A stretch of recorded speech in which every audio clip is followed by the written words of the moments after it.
the MMA world just got a whole lot more chaotic, because now even Conor McGregor is taking shots at Tom Aspinall.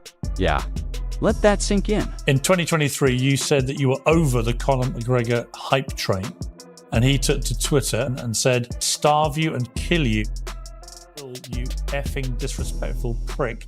Don't ever speak my name in disrespect again, mush potato head." Yeah, I mean, he's not wrong about the head. The head is quite potato. It all started when Tom Aspinall was asked about Conor McGregor's long-delayed return fight against Michael Chandler. And in typical Aspinall fashion, he kept it real. He didn't sugarcoat it or play the hype game. Instead, he gave his honest take, brushing off the matchup as something he wasn't too interested in. A little bit weird because I don't really know Conor at all. I've never even met the guy. Never had any beef with him or anything, and the whole situation came on a little bit weird. So my friend started a YouTube channel, right? Because he's my friend, he came down the gym and interviewed me, and I did it because he's my friend. He doesn't have loads of numbers on his, doesn't have loads of followers or loads of subscribers or anything like that. So it's a pretty small interview, and he asked me about McGregor. Are you looking forward to McGregor's next fight? Blah blah blah. And I said, oh, to be honest, I'm not really that interested in Conor McGregor. Not because I only really watch the heavyweights and bigger guys. I'm not as interested in the small. I just meant it like that. Next minute, he's fucking sending me death threats, loads of tweets. I'm like, mate. That didn't sit well with the notorious Conor McGregor. As expected, McGregor fired back. Since then, he's been taking shots at Tom Aspinall on social media, throwing little digs, downplaying his rise, and even going as far as saying that Jon Jones would destroy him if they ever fought. What about Conor McGregor? He's been very scathing of you on social media, taking you on a few times. What do you feel about him? I don't know Conor McGregor. I've never met him. I don't know why he chooses to do that. But I don't know why he's so offended. I just said I'm not. Have you met him? No, I've never met him. Never met him. What would happen if you met him? Nothing against him. Nothing.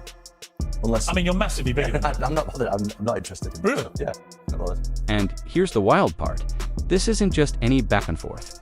Conor McGregor and Tom Aspinall are both UK-adjacent stars, so you'd expect at least some regional support or mutual respect. But instead, Conor is doubling down, taking shots at one of the few UK fighters actually holding a title right now. It's got fans scratching their heads. Why would Conor come after Tom, especially when they're not even in the same division?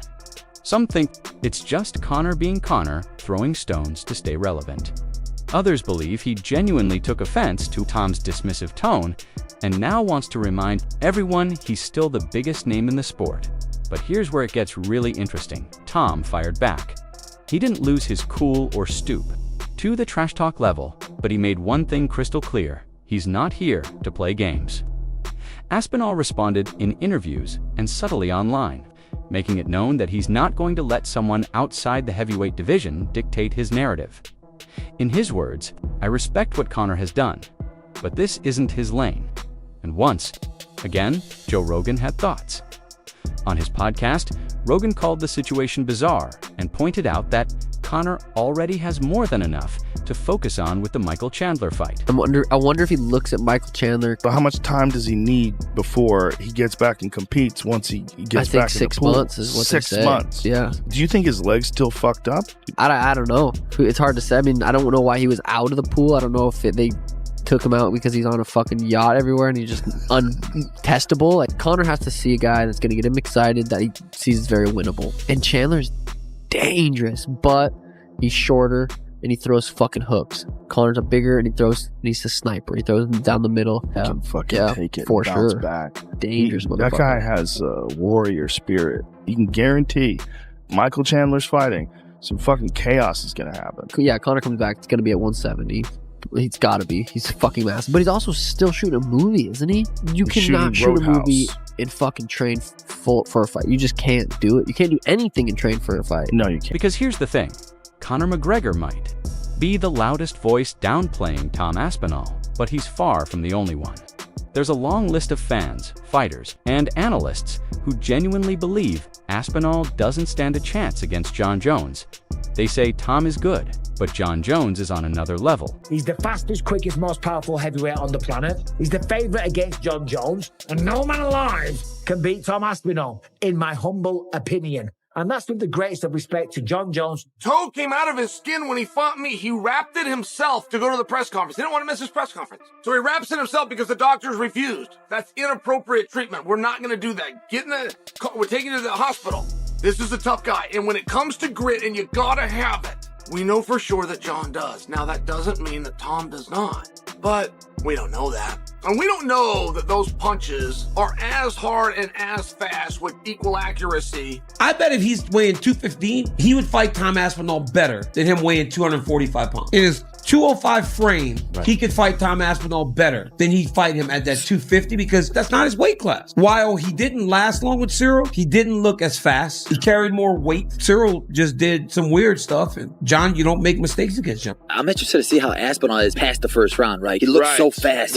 You're like, nobody moves like him. He looks like a younger Kane, but he just keeps knocking these guys out so quick. So I'm like, let me see him past the first round to see if he has that cardio as well. And, you know, you're getting up to elite status where you're calling out Jon Jones. That's the boogeyman. Jon Jones is the boogeyman. Jon Jones has had some trials and tribulations, but the skill set and the ability to push deep into rounds. When he fought Gustafsson, he had almost no training camp. And then he pulled that fight off in the 4th and 5th rounds. That's when he really turned it up. And then you saw the real Jon Jones in the second fight. That's motivated Jon Jones. But Aspinall is like, we've only seen him smash. What is it like in the 5th round with Jon Jones? Because if you can't steamroll Jon Jones and he starts side kicking your kneecaps, you know? He's been untouchable for over a decade.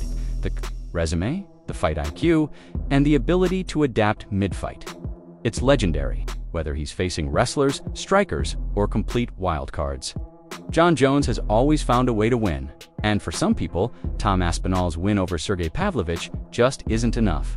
As I said, I said before the fight, Stipe Miocic has not won a fight in 4.5 years. His only fight in the last 4 years was a loss to Francis Ngannou 3.5 years ago, and he got destroyed in that one. And by the way, he looked even better in that than he did in this one. This is a man who looked like he needed a new hip at a UFC event recently, right? He is so broken down from the old Stipe, from the vintage Stipe Miocic that once was. I am not even exaggerating when I say his hand speed and his punch accuracy was significantly worse than Iron Mike Tyson, 58-year-old Mike Tyson who fought Jake Paul the other day. You can cash checks all you want, bro. You are a duck, and that is now your legacy. We will always remember that the supposed greatest of all time didn't have the balls to get in the cage with Tom Aspinall. That was the way to do it. Well, I'll allow that, right? It's a good way to go out. Fair enough. I can imagine that was a great last fight for Jon Jones, but I absolutely have no interest